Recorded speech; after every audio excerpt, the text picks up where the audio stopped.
WDHN News 18 Sports with MaryLee Adams.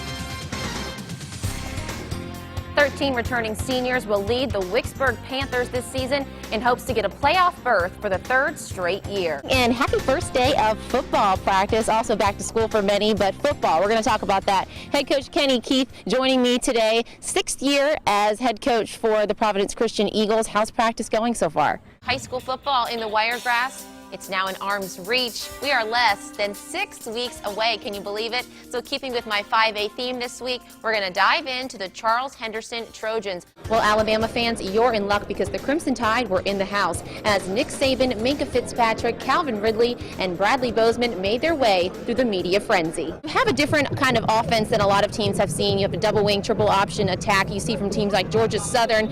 What kind of advantage do you have coming in that maybe it's a bit of a wild card that these other teams haven't seen? Hawks, the nation's capital for Game 5, but it was all ball and no politics tonight. Braves have won 3 of their past 4 games, and they ended the Blue Jays' 5-game win streak. Can they chop on, or does the streak get chopped off? The Troy women's golf team is now 3 for 4 in their Sun Belt Championship victories, putting them in the driver's seat of the conference. Okay, enough with the puns. All right, National Signing Day is tomorrow. One Dothan High senior made his reveal a little bit early. Last time I spoke with you, there were 16 teams. Now you're in the Final 4, what you just called the money round. Explain that to me. Played for the Dallas Cowboys. You coached for the Giants, the Broncos. You took the Atlanta Falcons to their first Super Bowl. What did you think of this year, them going back to the Super Bowl? Not the outcome they wanted, but what were your thoughts? Excitement, nerves, anticipation, all coming together when that pen hits the paper for those athletes. I'm joined now by a very special guest who gained a few of those today, head coach for the Troy Trojans, Neil Brown. I interviewed 3 signees from the area today heading to Troy. What made you want to bring those players like Orlando Lacey and Sincere Flowers? With a lot of senior leadership gone, but after a great spring and a new offensive game plan to debut, the Bears are in the hunt. I sat down with head coach Neil Brown to learn a little more about the mind behind the Trojans. When it came to your pick, they already had 2 corners that they had already drafted. And so did it ever even cross your mind that they would pick you, or they even needed another corner? But it started off very slow for the Tigers. They couldn't get anything on the board.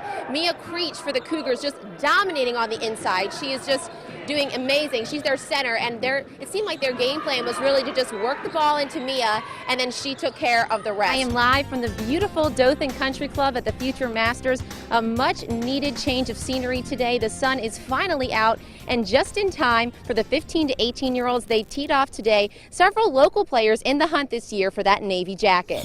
But a lot of eyes tonight are going to be on this Jumbotron behind me. I'm going to step out of the frame right now and kind of do a little camera work so you all can see what I'm seeing. Dakota Fulton starting at quarterback for the Wildcats. He hands it off to Javontre Robinson, who I'm just going to nickname the Bus. This guy reminds me of Jerome Bettis. Beep, beep. He's coming through. Fulton with the throw to Chance Warren. And Warren turns up the Jets all the way down to the 2-yard line. The sport of softball has come a long way since its creation in 1887. We now have professional softball. It became an Olympic sport, and the popularity for America's second favorite pastime is a big hit right here in the Wiregrass. Take a look. A muddy diamond where puddles still lay from the daily summer shower. But it's another day of practice for these fast-pitch softball players, getting in one final round before the World Series. Oh, and did I mention they're 12? Age is only a number, and these girls want to be number 1. Introducing the pride of Ashford, the Alabama Ponytails, your Dixie 12U state champs, hoping to bring home the World Series title back to the Wiregrass. This group of girls have come out and practiced. They hadn't complained. They've done everything us coaches have asked them to do, and they play hard in situations. They're a great defensive team. They hit the ball well. We've got great pitching. We're just looking forward to going back and trying to repeat what Ashford actually did in 2000. They won the World Series Ponytails. For a little extra motivation, the team took a trip to watch hometown hero Casey Cooper play for Team USA, and the impact was well received. Casey Cooper is like a real good inspiration for me. She works her hardest and makes people feel good. And I want to be just like her. But being a girl in athletics can be hard, especially at such a young age. Even at 12, the Ponytails are setting an example and have something to share with softball players that come behind them. Don't let nothing hold you back from whatever you want to do. all you need is to believe in yourself and block out all the haters. A team that's used to blocking out the noise come crunch time, down a run in the final inning of the state championship, and never batted an eye. In fact, when up to bat, they scored 3 runs and held their opponent to 1. It seems like any time that we get our backs against the wall, they come out playing, and then they find a way to fight and go ahead. So this is a scrappy group of girls, and I wouldn't count them out of anything.